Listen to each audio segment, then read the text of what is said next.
She's taking a break from her tour to join us live from New York tonight. Oh, it's just very good to see you. Thank you for doing this. We know you're off to LA. How's it been going? How's the reaction in the States? It's been really good, yeah. I've been having a lot of fun. I wasn't quite sure what to expect because we've never played a show here before, but we played the Bowery and it was great. Good stuff. Tell us about the name of the band. Why are you called Florence and the Machine? Well, it kind of started off as a private joke that sort of got a bit out of hand.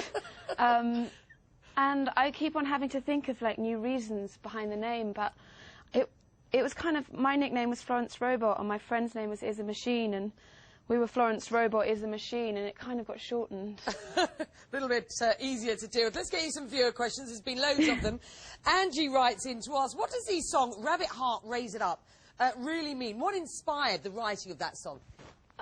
It was kind of written towards the end of making the album, and I think I was afraid of what, you know, when you go into this, you're actually sacrificing a normal life and stuff, and I was kind of thinking about what was to come, and it was a song, like, I suppose, to make me feel braver about the situation. Questioning, I think. All right, good answer. Keep looking down the camera for me as you answer these. Well done. You've been told. There you go. I'm a bit of a bully when it comes to these connectors of the day. Keep looking. That's good. Saeed Hajir from the Netherlands wants to know: do you sit and listen to your own music, or do you mostly listen to other musicians' work? I actually find it quite hard to listen to my own music because I'm too like fussy about it. I always think, I wish I'd added that extra choral vocal. So I listen to a lot of other music, not really my own so much. What do you listen to? Oh, well, I'm listening to a new band called the XX. They're really good, and I've been listening to a lot of Tom Waits recently. All right, good stuff. George commenting on illegal file sharing. Has your career been helped or hindered by that, Florence?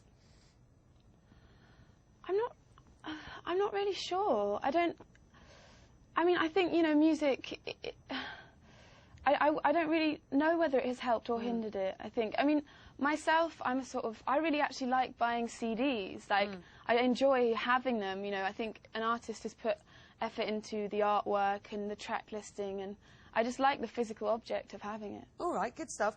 Kerry from Kenya works at the only rock station in Kenya. That's XFM, who started playing your tunes, apparently, about 5 months ago, and they're getting amazing feedback, he says. And his question on the blog tonight is, how are you dealing with... sorry, it's her. It's Kerry from Kenya. How are you dealing with the fame, and what's been the biggest moment so far in your career? Well, this is pretty big, I think, being on CNN. But I've done quite a lot, like Glastonbury, John Peel stage was amazing, and being nominated for a Mercury, obviously, and having just played the Bowery. I mean, there's so much stuff's happened over the last year. Good stuff. All right, we wish you the best as you move forward. TUB, I think, you know, you can never tell how to pronounce some of these names of some of these people who write in, but TUB or Tub is interested in the difference in sound from Kiss with a Fist and the songs on the Lungs album. How did your music evolve from punk rock, effectively, into what is now its current sound? Well, I think Kiss with a Fist was one of the first songs I ever wrote, and I was kind of hanging out with a lot of South London punk bands, and they were really influencing my style. But when I actually came to writing the album, I had to go away and find, like, my own sound, I think. But I wanted to add Kiss with a Fist because it's kind of how I started out. Question from me here. You were at #2 with the album for 5 weeks, just behind Michael Jackson, of course, in the summer. He deserved, I guess many people say, to be there. But how do you feel about Michael Jackson and being behind him this summer when you might have got to #1? Well, I think it was, you know, it was just quite...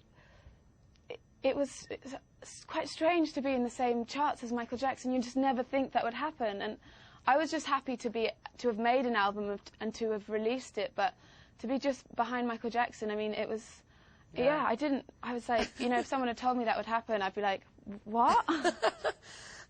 Just before we close out, I get the sense that this has happened very quickly, and to a certain extent, with great honesty, you give this impression that it's quite overwhelming in a way. Is it? Yeah, I mean, there are moments when, I mean, this is slightly overwhelming, I think. But yeah, it's fun, you know. I love playing music and I love singing, and it's my favourite thing to do, so it's great.